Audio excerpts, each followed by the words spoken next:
no capítulo de número 3, leremos os versículos 17 e o versículo 18. 2 de Pedro 3, 17 e 18. Antes de fazermos a leitura, vamos orar, pedir a graça de Deus, a direção, para que com autoridade eu possa falar da palavra de Deus, instruído pelo Espírito Santo, e que haja aí no coração de vocês um espaço reservado para receberem o desafio da palavra de Deus. Então vamos orar. Pai, em nome de Jesus, nós estamos aqui reunidos em Tua presença. Já Te glorificamos, Te exaltamos através dos louvores. Que o Senhor tenha recebido essa expressão de louvor dos Teus filhos nesta noite.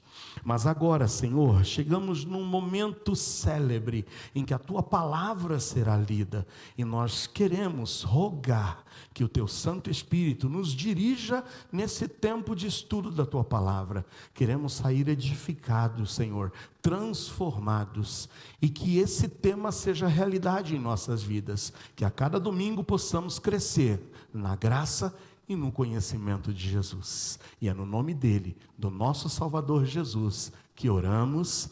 Amém e amém. Diz assim a palavra do Senhor: vós, portanto, amados, sabendo isto de antemão, guardai-vos de que pelo engano dos homens abomináveis sejais juntamente arrebatados e descaiais da vossa firmeza. Antes, crescei na graça e conhecimento de nosso Senhor e Salvador Jesus Cristo. A Ele, ou seja, ao Senhor Jesus Cristo, seja a glória, assim agora, como no dia da eternidade. E toda a igreja diz: amém. Louvado e bendito seja o Senhor. Irmãos, a Bíblia, para nós, tem que ser de fato o nosso livro de regra, de fé e de prática.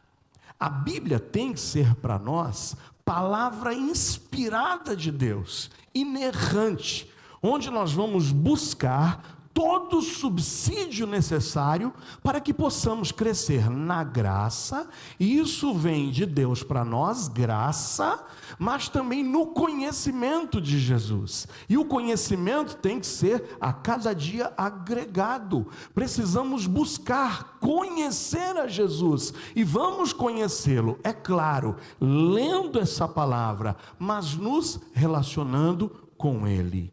Nos próximos domingos, nós seremos desafiados por Pedro. O apóstolo Pedro, nas suas 2 cartas, vai nos desafiar a que possamos crescer nessa graça, mas também no conhecimento de Jesus Cristo. A salvação, meus amados irmãos, ela é presente, é fruto da graça de Deus. Eu queria identificar aqui, olhando para vocês, através de uma expressão que vocês vão me dizer amém. Eu quero saber, eu falo aqui hoje a salvos em Jesus Cristo? Amém. Quantos aqui têm essa convicção de que um dia essa graça de Deus foi derramada e abundou em seus corações, trazendo perdão e uma nova vida em Cristo? Diga amém. Louvado e bendito seja o Senhor. A salvação é fruto da graça de Deus. Não tem nada que você ou eu possamos fazer para nos habilitar a essa salvação, se não recebermos de graça esse presente que o Senhor tem a nos dar. A salvação age em nossas vidas em 3 tempos. Eu já disse isso várias vezes, já preguei para vocês, falando que a salvação, ela age em 3 tempos em nossa vida. Age no passado, no presente e no futuro. No dia em que você se arrependeu dos seus pecados, e se arrependeu porque você se conscientizou que os seus pecados ofendem a Deus, e que os seus pecados são fruto da rebeldia do seu coração contra Deus, e quando você se ateve para o fato que, em virtude dos seus pecados, Deus exercendo a sua justiça poderia nos condenar e nos mandar para o inferno automaticamente, no dia em que você reconheceu essa verdade, de que Deus não seria injusto, mas seria justo em nos condenar ao inferno, no dia que você percebeu que os teus pecados ofendem a Deus, e você se arrependeu dos mesmos, crendo que na cruz do Calvário, Jesus Cristo tomou o teu lugar naquela cruz, assumindo sobre si os teus e os meus pecados, e sofreu o castigo no nosso lugar. Quando você teve aquela percepção que quando pregamos na carta de Paulo aos Gálatas, eu disse que no capítulo 2:20, Paulo diz, eu já estou crucificado com Cristo, porque Paulo reconhecia que era ele quem deveria estar pregado naquela cruz e não Jesus. No dia em que você reconheceu que a cruz era tua, que o castigo era teu, e era você quem merecia estar pregado lá, mas você creu que Jesus Cristo assumiu o teu lugar naquela cruz, e você clamou a Ele por graça, por misericórdia, por perdão, e disse, eu creio em Ti, ó Jesus, creio que Tu és o meu Salvador, entra na minha vida, me transforma por completo, me faz um novo homem, me faz uma nova mulher, eu quero viver para a Tua glória, eu quero viver para Ti, eu não quero mais viver para mim, transforma-me por completo. Paulo diz que naquele dia em que isso ocorreu na tua vida, você se transformou uma nova criatura, as coisas velhas se passaram e tudo se fez novo. Isso é a salvação que gratuitamente Deus oferece para você e para mim, e que vai agir nesse momento, no momento em que você creu, vai agir instantaneamente no teu passado. Isso é o que a gente chama de justificação, é o ato da salvação que apaga o teu passado. É como se Deus pegasse o teu passado, todo o relato da tua vida pregressa, e rasgasse e dissesse, eu estou te dando agora uma nova página, para você reescrever a tua vida, eu não te condenarei, por tudo que você fez até esse dia. Agora, pois, nenhuma condenação há, para os que estão em Cristo Jesus. Isso é justificação, é a justiça de Cristo que é imputada sobre nós, não é o teu merecimento. Agora entenda, eu estou falando da condenação do pecado para o inferno. Eu não estou dizendo que tudo que você fez no passado, e que precisa sim ser julgado, e precisa ser pago nessa terra, na lei e na justiça dos homens, que isso será apagado. Porque tem gente aí ensinando, prometendo, se você matou, se você roubou, se você traficou, creia em Jesus Cristo e tudo isso será perdoado. Não, nós pagaremos diante da justiça dos homens. Mas o que Deus está dizendo para você é que Ele não te condenará ao inferno, se de fato você se arrependeu dos seus pecados. É como se Deus dissesse, eu não quero saber mais da tua vida passada. É uma nova vida a partir de hoje. Então a salvação age no nosso passado. Esse ato da justiça de Deus se chama justificação. Nós somos declarados justos. Uma nova vida acontece a partir de agora. E a salvação vai agir também no nosso presente. Então eu fui salvo no dia em que eu me converti, e eu estou sendo salvo a cada dia, no sentido de que o Senhor, através da sua graça, e em um processo que se chama santificação, vai te transformar de glória em glória e de dia em dia. É o Espírito Santo começando a controlar a tua vida, e você sendo melhor hoje do que foi ontem, melhor amanhã do que foi hoje, e assim por diante. O processo de santificação é o processo em que Deus está nos salvando do domínio, do controle do pecado. Lembra quando Paulo disse, e o pecado não terá mais domínio sobre vós, porque vocês não estão mais debaixo da lei, mas estão debaixo da graça. Irmãos, quando a gente começa a vencer o pecado, a dizer não ao pecado, isso indica que nós estamos sendo salvos do domínio, do controle do pecado. Quem fumava não vai fumar mais, quem bebia não bebe mais, quem roubava não rouba mais, quem furtava não furta mais, quem mentia não vai mentir mais, quem se prostituía não vai se prostituir mais, porque o Senhor está de glória em glória, de dia em dia, te salvando do domínio do pecado. Isso necessariamente precisa acontecer na tua vida. É prova cabal de que o Espírito Santo está te controlando. Então entende, a graça de Deus se manifesta nos livrando da condenação do pecado passado.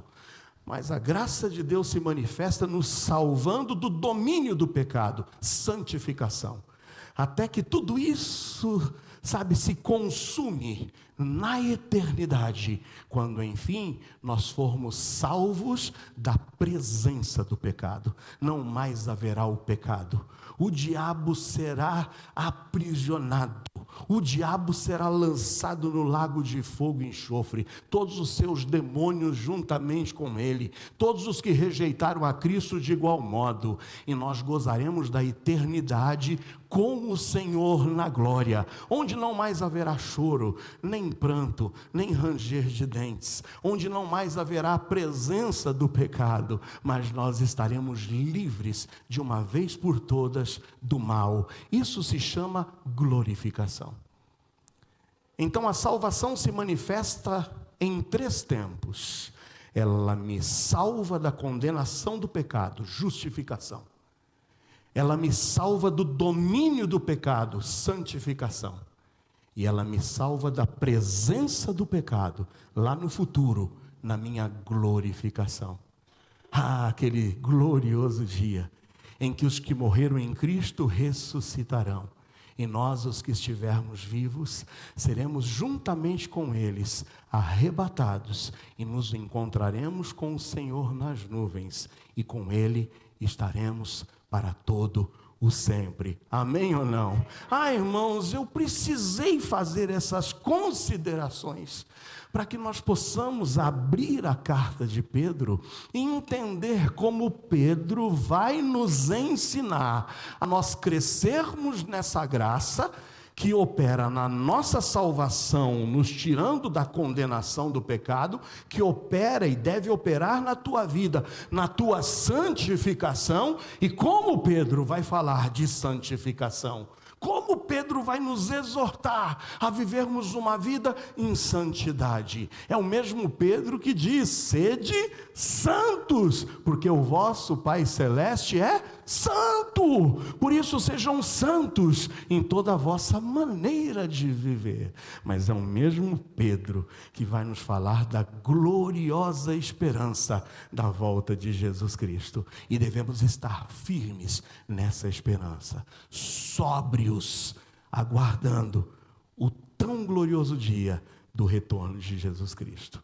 Irmãos, o Novo Testamento se constitui em um norte de inspiração doutrinária e indicativa do que a gente precisa fazer para ser salvo, o que a gente precisa fazer para trabalhar em prol da nossa santificação e o que precisamos fazer até o dia glorioso da nossa glorificação.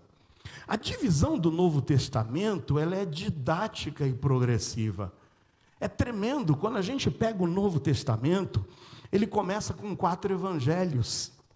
Os 4 evangelhos que nos narram justamente o advento da vinda de Jesus, a sua vida, o seu ministério, a sua morte, o seu sepultamento, a sua ressurreição e a sua ascensão.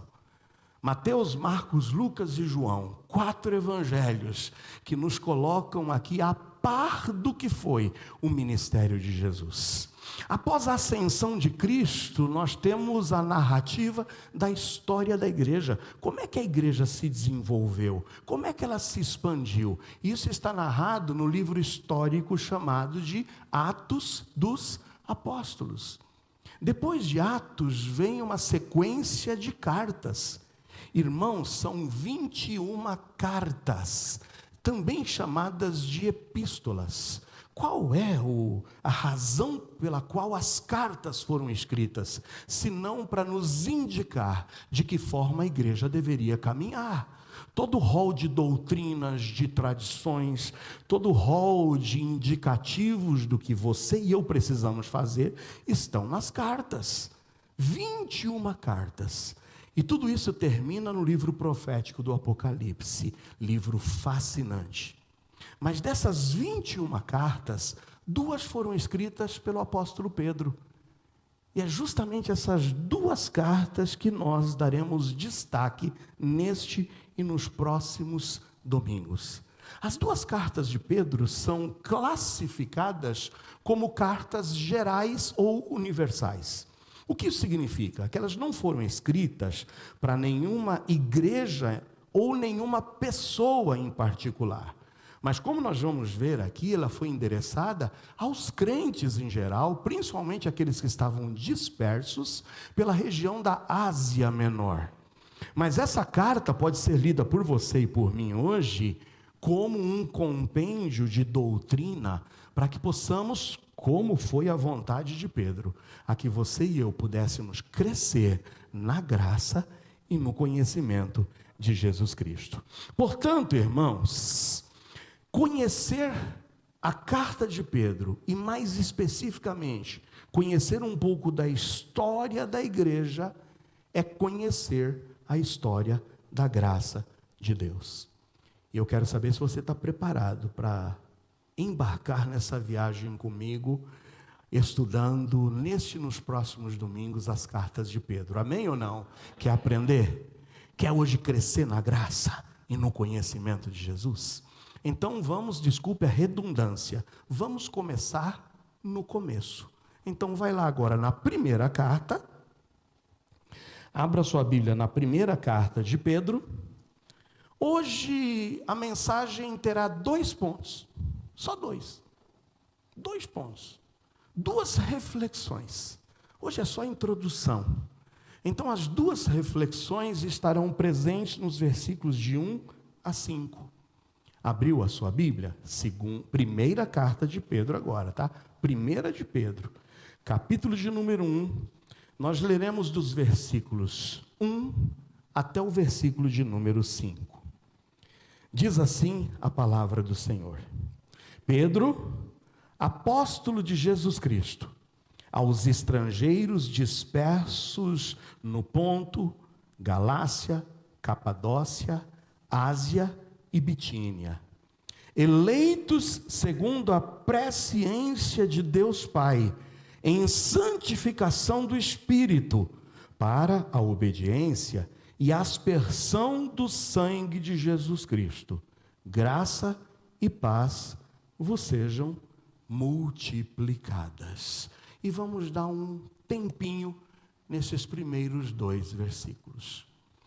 A minha primeira reflexão, olhando para esse prefácio, para essa saudação, quando você estuda as cartas apostólicas, sejam as cartas paulinas, as cartas joaninas, as cartas petrinas, ou seja, escritas por Pedro, você vai notar uma saudação peculiar.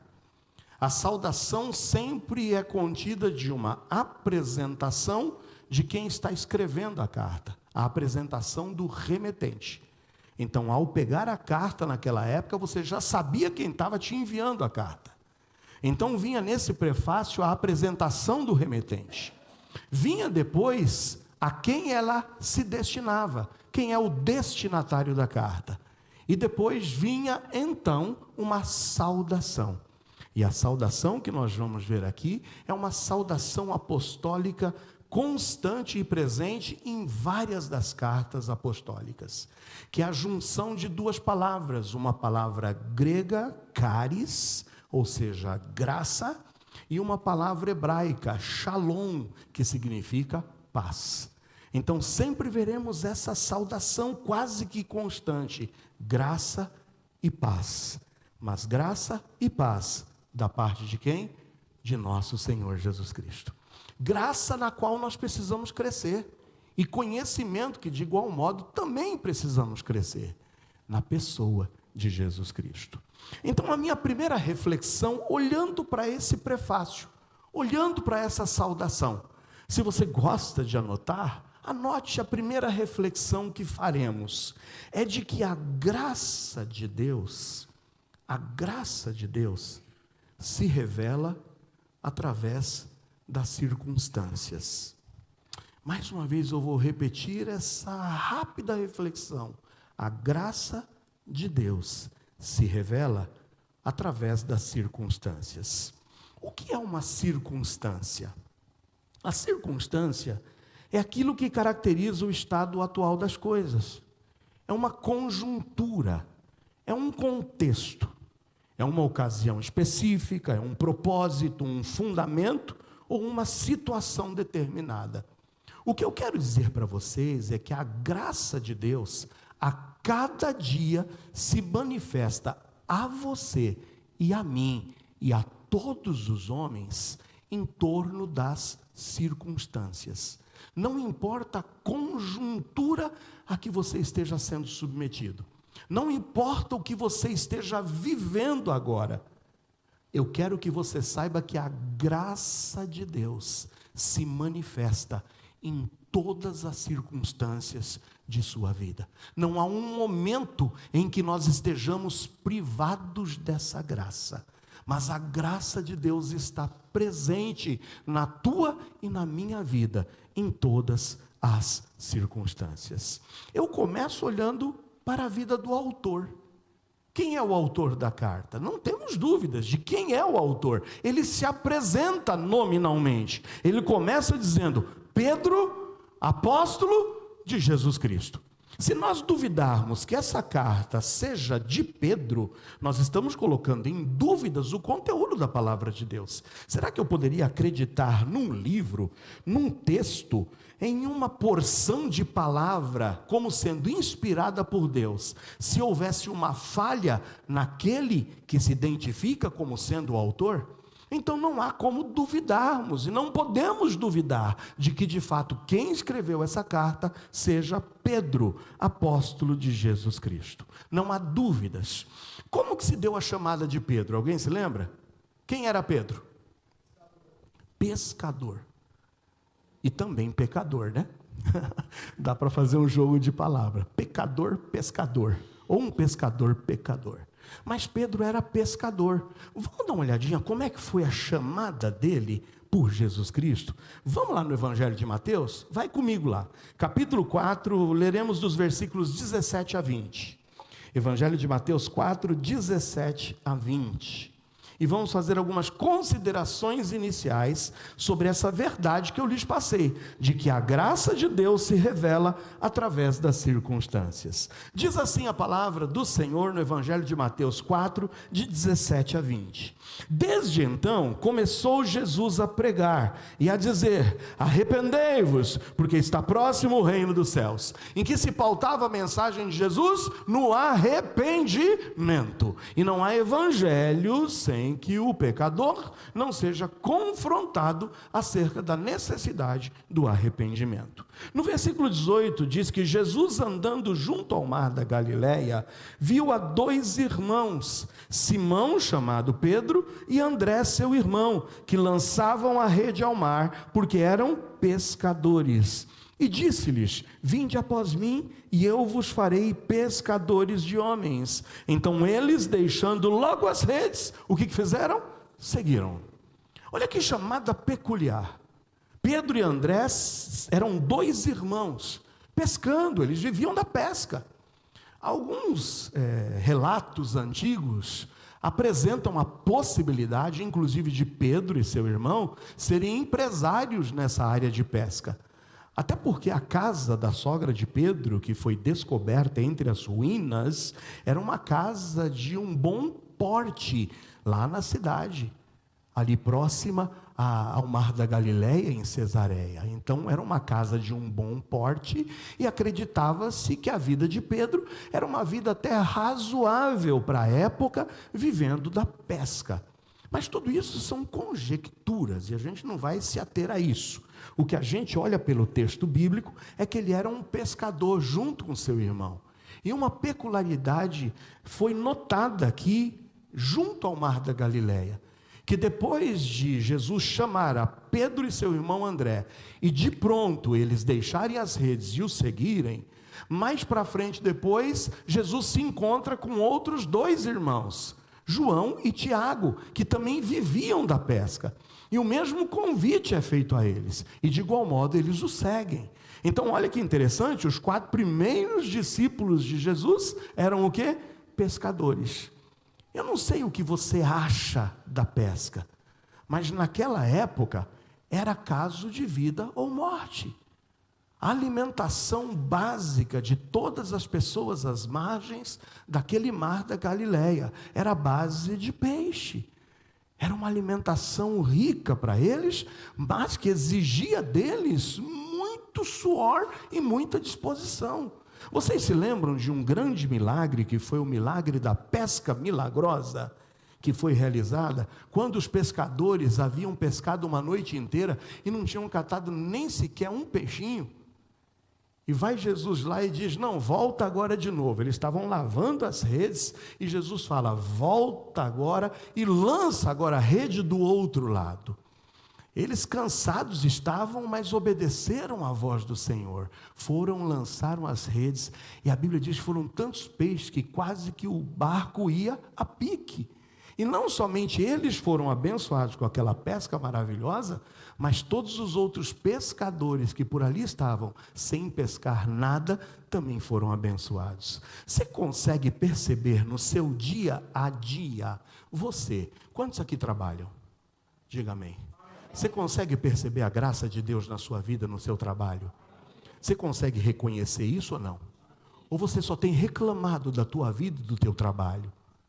A graça de Deus se manifesta. Olha Jesus aqui. Jesus passa e estavam aqueles homens trabalhando. E os primeiros discípulos de Jesus eram trabalhadores. E mais uma vez eu digo para vocês, o Senhor vai buscar seguidores. O Senhor está em busca de pessoas dispostas a servirem a Ele. Mas Jesus sempre vai buscar no meio dos trabalhadores. Não é no meio dos preguiçosos. Lembra de quando nós estudamos aqui para o nosso Internós a vida de Gideão? O que estava fazendo Gideão? Malhando trigo, não é? Trabalhando.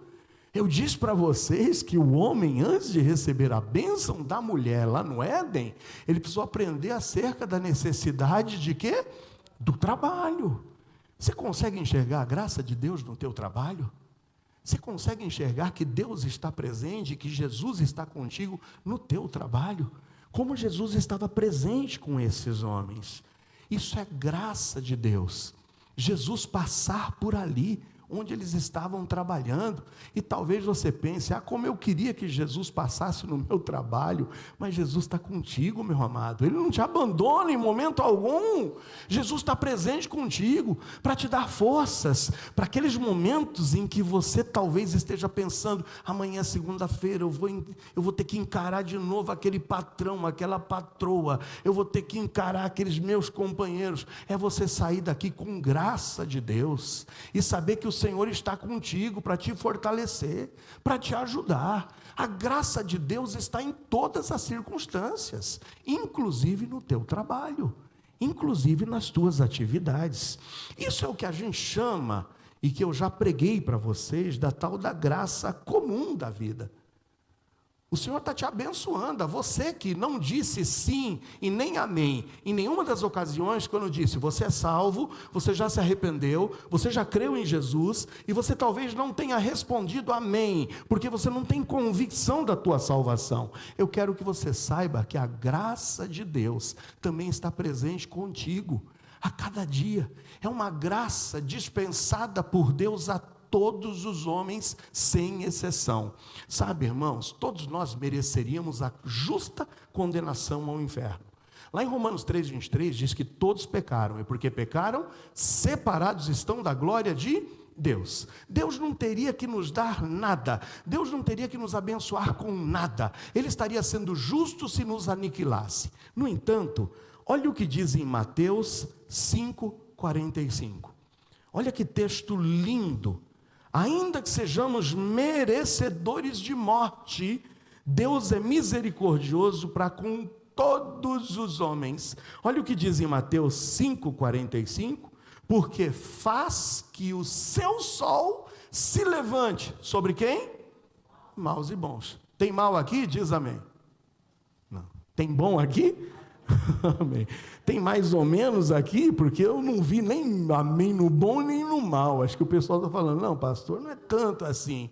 Mas, está vendo? A chuva e o sol aparecem todo dia sobre justos e injustos, sobre bons e sobre maus.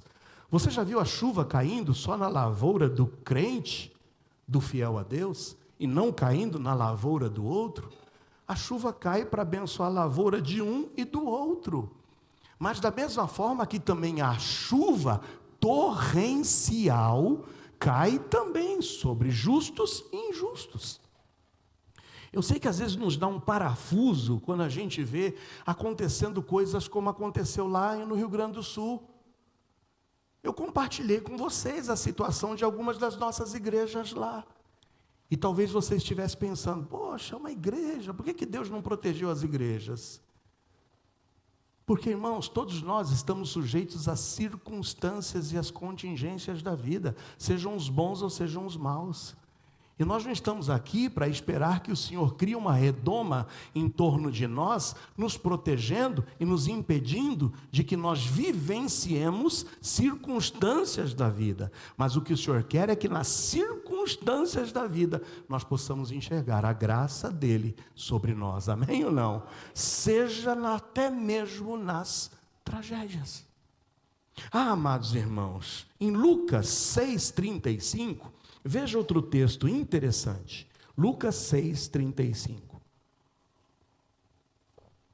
Amai, pois, a vossos inimigos, e fazei bem e emprestai sem nada esperardes, e será grande o vosso galardão, e sereis filhos do Altíssimo, porque Ele, Deus, é benigno, até para com os ingratos e maus.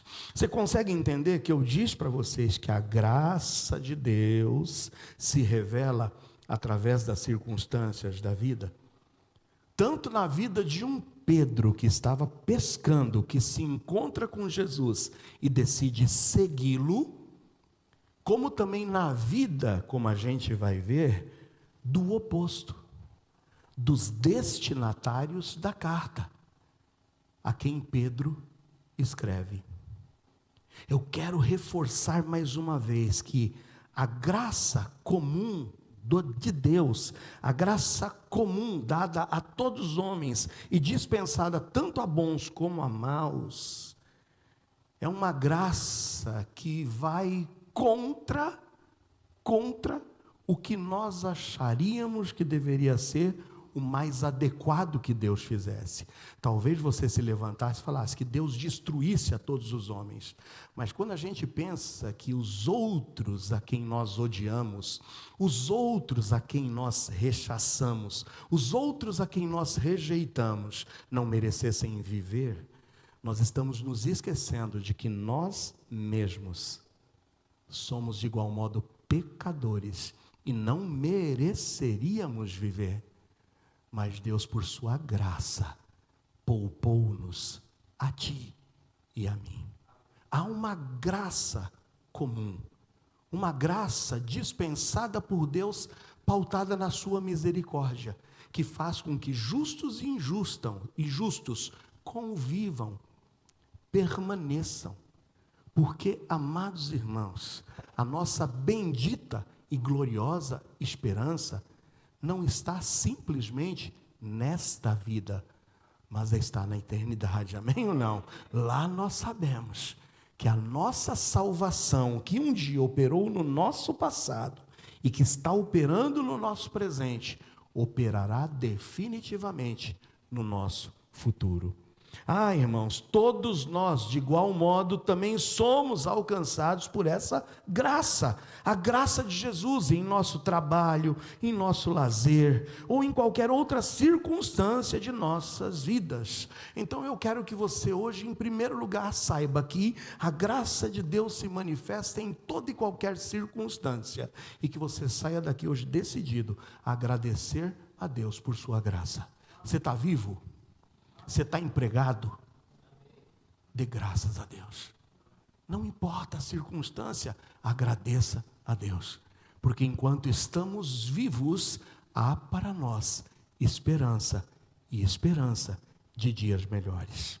E se o Senhor te poupou até hoje, é porque grandes coisas Ele fará por nós e através de nós. Mas veja, Pedro é um caso de que a graça de Deus lhe abençoou nas circunstâncias da vida dele. Pescando, foi chamado por Jesus e passou a ser um seguidor de Jesus. Era Pedro perfeito? Era Pedro uma pessoa correta em todos os seus aspectos? Não. A gente começa a se lembrar de Pedro, impulsivo, precipitado em muitas vezes. Pedro é aquele que estava sempre disposto, ao menos de quando todos se calavam e que ninguém fazia nada, Pedro é aquele que se levantava. Pedro estava sempre solícito. Pedro sempre estava disposto a dar a sua opinião. Ao menos por omissão ele não pecava. Às vezes a gente fala, está vendo? O Pedro afundou quando saiu caminhando nas águas. Mas eu te pergunto, depois de Jesus, quem foi o único homem que conseguiu caminhar sobre as águas? Pedro. Ainda que por um pouco de tempo. Mas você conseguiria? Mas a gente só chega e, tá vendo? Faltou fé. Homem de pouca fé. Mas ao menos alguns passos ele deu. Porque olhou para Jesus e confiou em Jesus. E no momento que desviou o seu olhar, afundou. No momento em que todos fugiram, Pedro pega da sua espada e corta a orelha de um dos soldados que vieram prender Jesus. Aí você fala, que cara precipitado, mas cadê os outros? Correram. Mas Pedro estava ali ainda, mas aí não passou muito tempo, cadê Pedro? Estava se escondendo, de igual modo. Pedro era falho, precipitado, impulsivo, mas no entanto sempre proativo. E a grande prova de que a graça de Deus se manifesta sobre Pedro, é que mesmo Pedro negando a Cristo por 3 vezes, que fez Jesus com Pedro? O perdoou. Lhe deu uma nova chance. E amados irmãos, quem foi o discípulo escolhido para pregar o grande sermão lá no dia de Pentecostes? Quem foi que pregou? Pedro. Pedro talvez, se fosse dos nossos aqui, nós já teríamos riscado ele da nossa agenda. Que é isso? Traidor, covarde, bocudo. Quanto tempo Pedro demoraria para ser restaurado? Mas só bastou um encontro de Pedro com o ressuscitado, para que Cristo pudesse dar a Pedro a grande oportunidade de pregar o maior sermão da história de inauguração da igreja do Senhor Jesus. Graça de Deus sobre a vida de Pedro, amém ou não? Eu não sei como está a sua vida, mas nenhum de nós somos descartáveis para Deus. Nenhum de nós somos descartáveis para Jesus, porque a graça do Senhor cobre uma multidão de pecados, quando confessados e arrependidos. Você pode dizer amém ou não? É assim a vida, graça comum que se transforma, no caso de Pedro, em uma graça salvadora. Agora olha a vida de a quem Pedro escreve a carta, os destinatários da carta. Lembra? Pedro, apóstolo de Jesus Cristo. Ele escreve a quem? Aos estrangeiros dispersos no Ponto, Galácia, Capadócia, Ásia e Bitínia. Todas essas regiões compunham a Ásia Menor. E eu quero agora, olhando para a vida de Quem, Pedro, escreveu essa carta, te chamar a atenção de que a graça de Deus se revela através das circunstâncias da vida, mas saiba, até mesmo nas circunstâncias ruins e que você não compreende. É isso mesmo.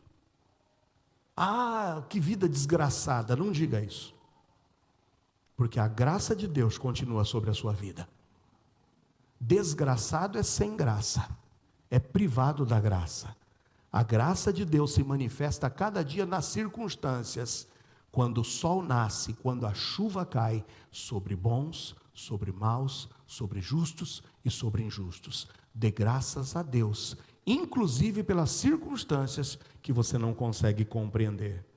Irmãos, houve uma intensa perseguição à igreja do Senhor Jesus.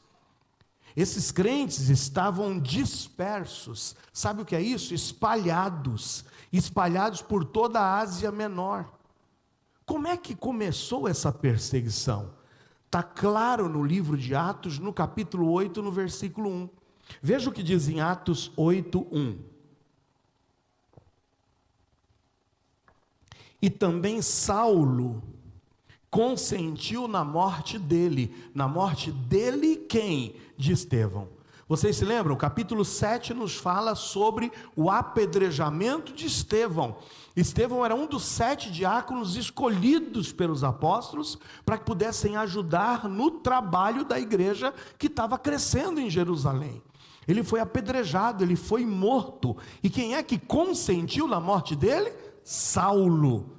E fez-se naquele dia uma grande perseguição contra a igreja que estava em Jerusalém. E todos foram dispersos pelas terras da Judéia, de Samaria, exceto os apóstolos. Então começou uma dispersão, uma perseguição. E essa perseguição vai para Samaria, vai para a Judéia, chega à Ásia. Mas essa perseguição se espalha por todo o mundo então conhecido. Se a gente vira a página e vai para o capítulo 9 de Atos, veja o que diz o relato, onde Saulo está lá também citado.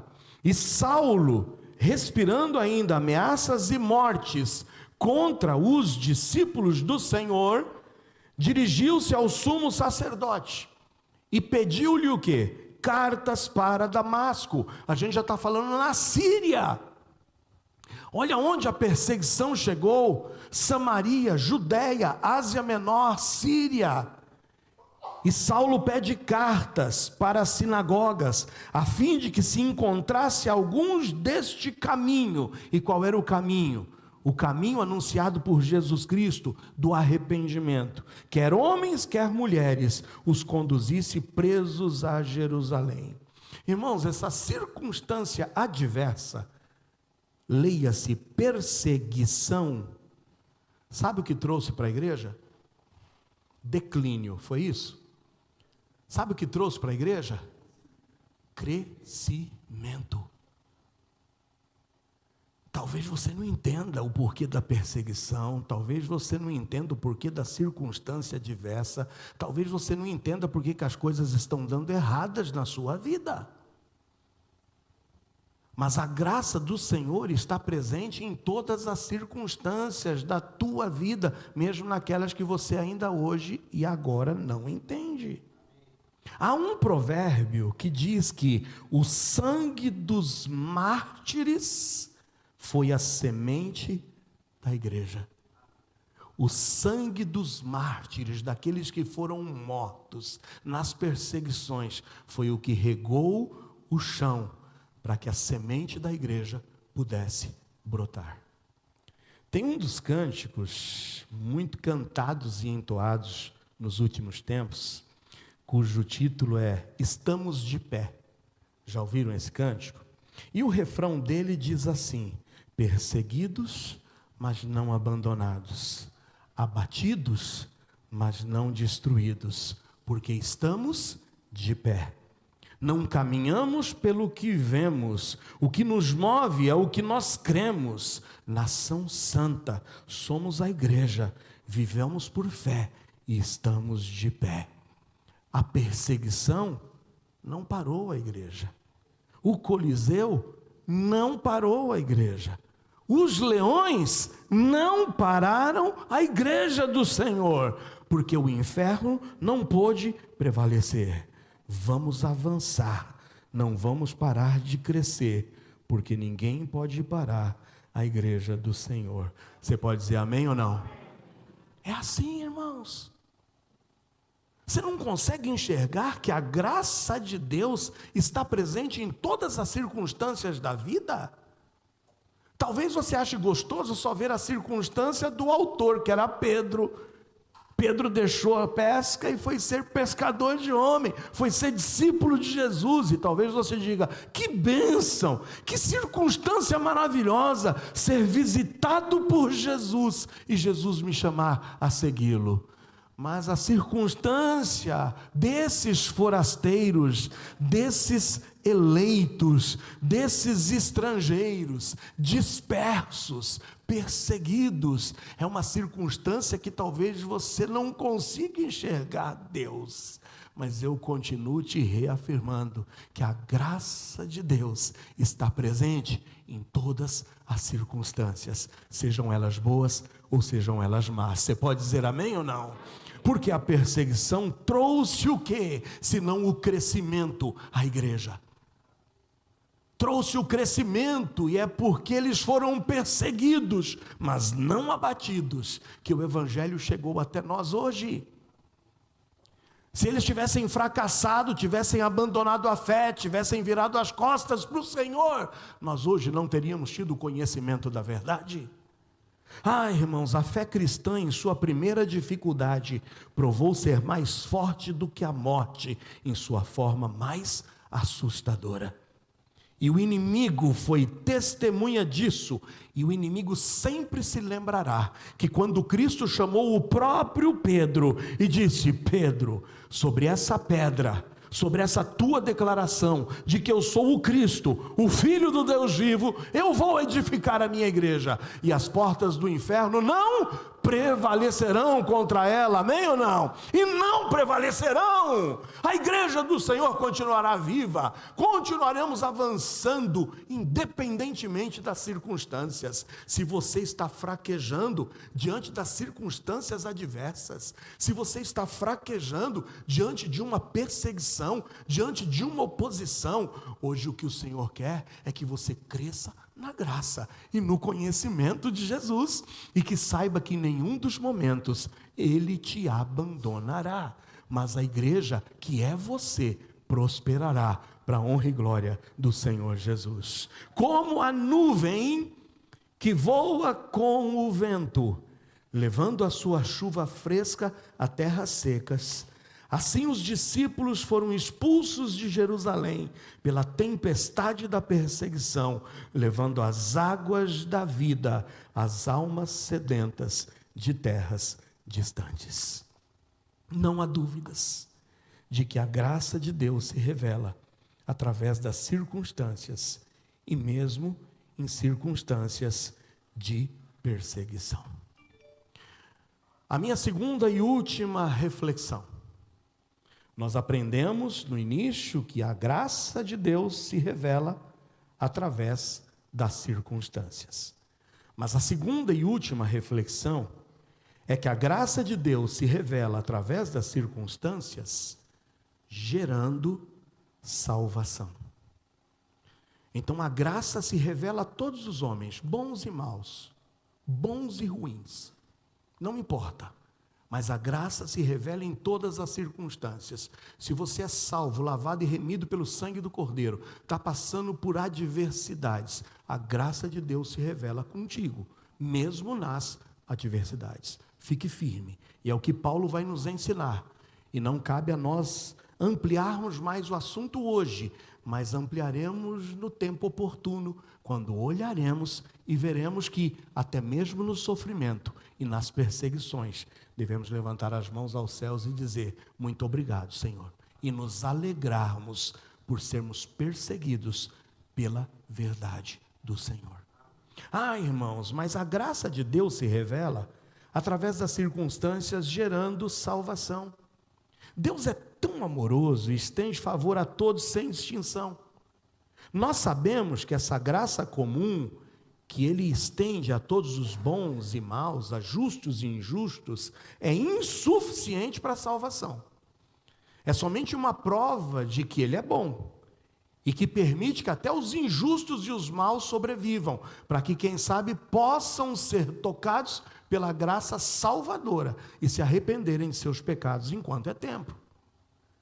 Então a graça comum está aí para revelar que há um Deus, mas a graça salvadora está para que esse que percebeu que há um Deus possa se arrepender dos seus pecados e entregar-se a Ele enquanto é tempo. É aí então que nós vemos as palavras do próprio apóstolo Pedro redundando na segunda carta, no capítulo 3, no versículo 9. Olha o que diz lá na segunda de Pedro 3, 9. O Senhor não retarda a sua promessa, ainda que alguns a tenham por tardia, mas é longânimo para conosco, não querendo que alguns se percam, senão que todos venham o quê? A arrepender-se. Meus irmãos, o desejo de Deus é que todos se arrependam. O desejo de Deus é que você que aqui entrou nessa igreja e que ainda não foi tocado por essa graça salvadora, possa se arrepender dos seus pecados e entregar-se a Jesus Cristo. E se hoje ouvirdes a sua voz, não endureça o seu coração. É por isso, porque o Senhor deseja que os homens se salvem, que a graça de Deus se revela através das circunstâncias, gerando salvação. É aí que Pedro, no versículo 2, vai falar então sobre um tema fantástico, fabuloso, tremendo, que está relacionado com a salvação, em um tema que muitas vezes é mal interpretado ou é, guerreado entre pessoas. Hoje você sabe que existe sistemas de interpretação da salvação e que se opõem uns aos outros. Talvez você já ouviu falar em calvinismo, em arminianismo. Os arminianos se opõem aos calvinistas, os calvinistas se opõem aos arminianos. E esse tema tratado por Pedro é tão claro, mas é tão sublime, e Pedro trata com tanta clareza, que eu não sei como é que a gente consegue criar tanta confusão, onde a palavra de Deus é tão clara. Pedro aqui nos diz no versículo de número 2, eleitos segundo a presciência de Deus Pai, em santificação do Espírito, para a obediência e aspersão do sangue de Jesus Cristo. Pedro fala sobre um tema, de que esses que estavam sendo perseguidos, estes aqui estrangeiros dispersos, que creram em Jesus e pela fé depositada em Jesus, ganharam perseguição, eles são chamados por Pedro de eleitos segundo a presciência de Deus. Eleitos segundo a presciência de Deus. Irmãos, o tema eleição é bíblico. Nós não podemos fugir de um tema que é bíblico. A Bíblia fala sobre eleição. E não fala não somente nesse texto de Pedro, fala também quando Paulo escreve aos Romanos. Vamos ler? Nós vamos ler 3 textos. E em cima dos 3 textos, nós vamos criar uma definição sobre o que Pedro quis dizer. Que esses que estavam sendo perseguidos, salvos e remidos, eram eleitos pela presciência de Deus. Em Romanos 8, 28 a 30, Paulo diz o seguinte. Romanos 8, 28 a 30. E sabemos que todas as coisas contribuem juntamente para o bem daqueles que amam a Deus, daqueles que são chamados segundo o seu propósito. Todos os que dantes conheceu, também os predestinou para serem conformes à imagem de seu Filho, a fim de que ele seja o primogênito entre muitos irmãos. E aos que predestinou, a esses também chamou. E aos que chamou, a esses também justificou. E aos que justificou, a esses também glorificou. Você consegue entender aqui os tempos da salvação? Lembra que eu falei? A salvação age no passado, no presente e no futuro? Agora vai comigo para Efésios 1, 4 a 6. Efésios 1, 4 a 6. Diz assim o apóstolo Paulo escrevendo aos Efésios: como também nos elegeu nele antes da fundação do mundo, para que fôssemos santos e irrepreensíveis diante dele em amor. E nos predestinou para filhos de adoção por Jesus Cristo, para si mesmo, segundo o beneplácito da sua vontade, para louvor da glória da sua graça, pela qual nos fez agradáveis a si no amado. Irmãos, a graça de Deus se revela através das circunstâncias, gerando salvação. E gerando salvação a um grupo que a Bíblia chama de eleitos. E por que são chamados de eleitos? Porque esses eleitos viverão eternamente para a glória de Deus. Qual é o conceito dessa eleição? Vocês perceberam que em todos os textos lidos está amarrado um conceito, presciência e dos que dantes conheceu. Nós não podemos nos esquecer que a salvação está pautada na presciência de Deus. Imagine eu consigo ter uma visão de algo restrita ao meu campo de visão. Se eu pego essa palavra e aproximo dos meus olhos, eu não estou vendo nada mais a não ser essa palavra. Eu só consigo ver a palavra diante de mim e não consigo enxergar nem vocês. Quanto mais eu distancio, eu consigo ter uma visão agora da palavra e uma visão de vocês. Até onde a minha visão periférica consegue alcançar. Mas só que quando a gente trata de Deus, Deus é tão transcendente, Deus é onisciente, Deus é presciente a tal ponto em que Ele consegue ter uma visão do princípio, do meio e do fim. Nada foge aos olhos de Deus. É por isso que a Bíblia diz que os que dantes Ele já conheceu. Por quê? Porque nada foge aos olhos de Deus, nada foge da ciência de Deus. Deus sabe o começo e o final da história. Deus sabe quem no meio e no decorrer da história iria crer no Evangelho. Deus sabe exatamente que nós estaríamos hoje aqui reunidos, nesse dia aqui, falando de eleição e de salvação. Deus sabe exatamente tudo a teu e a meu respeito. Deus não está limitado pelo tempo. Deus tem total e plena ciência de todas as coisas, até porque Ele criou. Então veja, quando Pedro nos diz que nós fomos eleitos segundo a presciência de Deus Pai, ele está dizendo que já pela presciência, pelo pré-conhecimento, Deus já sabia exatamente quem um dia iria entrar pela porta da salvação. Deus sabe exatamente o dia em que eu faria essa decisão, como Deus sabe também aqueles que não farão a decisão. Deus sabe.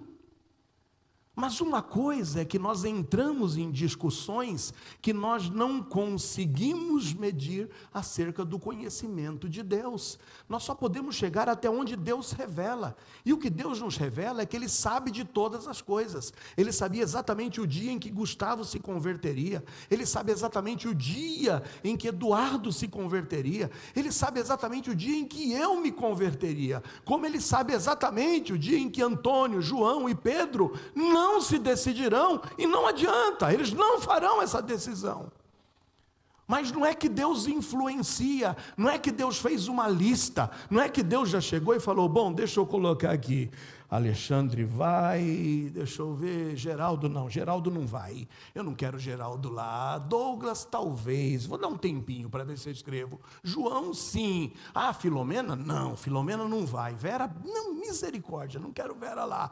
O Senhor não fez essa lista de quem Ele diz que vai e quem não vai. Mas o Senhor estabeleceu que a sua graça salvadora seria o veículo para que essa salvação fosse estendida, como diz Pedro, a quantos homens? A todos os homens. Todos os homens poderiam ser salvos. Mas para que o homem seja salvo, o que ele precisa fazer? Crer. Crer em Jesus Cristo. crer em Jesus Cristo. E é isso que o Senhor espera de você hoje. Ele sabe se você fará essa decisão ou se você não fará. Então a eleição, meus amados, imagine que aquele fato, a porta da salvação está aqui, é Jesus. E aí que entra a discussão. Alguns dizem que nós não temos livre-arbítrio, que nós não podemos mais exercer o nosso livre direito de escolha, porque somos mortos, somos corruptos a tal ponto que não poderíamos nos decidir por Jesus. O que eu quero que vocês saibam é que salvação é graça de Deus. A graça e o pacote completo é o que Deus dá ao homem. Deus dá ao homem a capacidade, sim, de decidir. Mas o fato de eu decidir e dizer eu quero, eu creio, não tira em nada a soberania e a graça de Deus sobre nossas vidas. Não tem mérito nenhum em eu dizer eu creio, para que eu estivesse então trazendo a glória da salvação para mim, pelo fato de eu dizer que eu creio. Vem aqui me dizer uma coisa, quantos conhecem a parábola do filho pródigo? Você conhece? O que fez o filho pródigo? Pediu tudo que era direito dele, quando o pai morresse, que o pai antecipasse, não foi isso? Me dá a parte que me pertence. E o que ele fez? Criou inimizade entre o irmão já. Porque o irmão falou, olha, esse nosso irmão veio aqui agora, levou tudo que era de direito e foi embora. Ele foi embora, e o que ele fez? Gastou tudo, dissolutamente. Gastou tudo na gandaia. Queimou tudo. Mas chegou um dia em que ele chegou e falou, ai, eu vou me arrepender, eu vou voltar para casa, eu vou pedir perdão para o meu pai. O fato dele voltar para casa e pedir perdão para o pai, dá algum mérito a ele? Para que o fato dele voltar para casa e pedir perdão ao pai, lhe desse o mérito agora de poder ter um bezerro, de poder ter um boi gordo sendo morto, de poder receber um novo anel, de poder receber sandálias, que mérito ele teria? Nenhum mérito. Se ele foi bem recebido na sua volta para casa, foi única e tão somente por uma palavra, graça. E graça exercida pelo seu pai. Porque se o pai não quisesse recebê-lo, ele ficaria da porta para fora. Não há mérito quando você diz eu creio. Você não está tirando a graça e a glória da salvação que pertence a Deus. Você e eu não poderíamos fazer nada para sermos salvos. E quando dizemos sim, eu creio, sabe por que nós somos salvos? Não é por mérito, mas é por graça de Deus, amém ou não? É graça que Ele manifesta em te perdoar e permitir que você possa gozar da salvação. Então, irmãos, não há conflito, não há como nós complicarmos o que é tão simples. O Senhor, por sua presciência, já elegeu, por quê? Porque já sabe que Daniel se decidiria, já sabia que Joel se decidiria, e quando eu entro pela porta da salvação, e que eu bato a porta, eu leio lá, você é um eleito de Deus. Amém ou não? Eu consigo ler, você é um eleito pela graça de Deus. Mas por quê? Porque eu criei. E se você não crer, não há o que ninguém possa fazer por você, para que você possa gozar dessa graça salvadora de Deus. Seja calvinista, seja arminiano, ou seja qualquer outro, que tire a graça de Deus como ponto-chave da salvação, está pecando.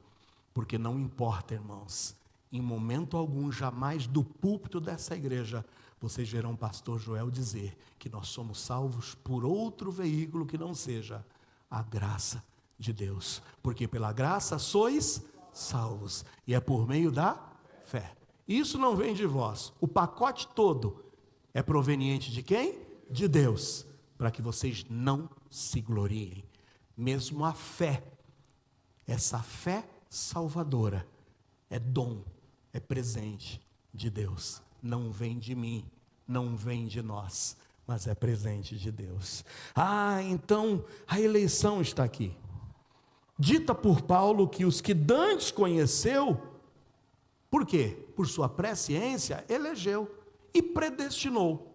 Ou seja, ele disse, todo aquele que crer em meu Filho como Salvador, está predestinado a viver a vida eterna.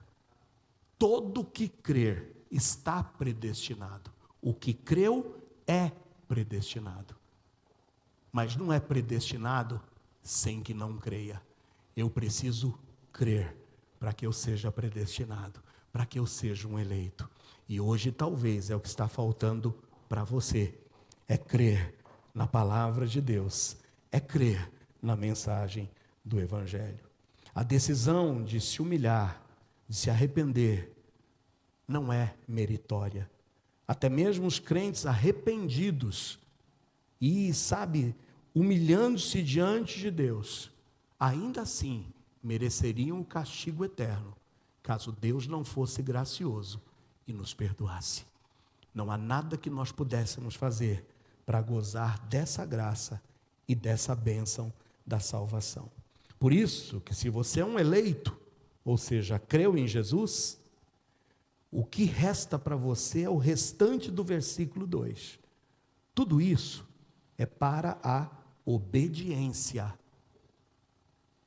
Se você foi salvo, é para você viver para a obediência e aspersão do sangue de Jesus Cristo. Por isso, Pedro encerra o versículo 2 dizendo: graça e paz vos sejam multiplicadas. Amém? Graça e paz multiplicadas. Irmãos, a graça de Deus se revela através das circunstâncias, tanto para bons como para maus. Mas a graça de Deus se revela através das circunstâncias, gerando salvação. E gerando salvação para todo aquele que crer. Você já creu? Já se arrependeu dos seus pecados? A Bíblia aqui para nós é a palavra inerrante de Deus e guia da verdade, inspirada e proveitosa para nos instruir na verdade, apresenta para nós hoje a grande verdade do desafio de crescermos na graça e no conhecimento do Senhor Jesus. Graça que Deus revela através das circunstâncias e graça que Deus revela através das circunstâncias, gerando salvação.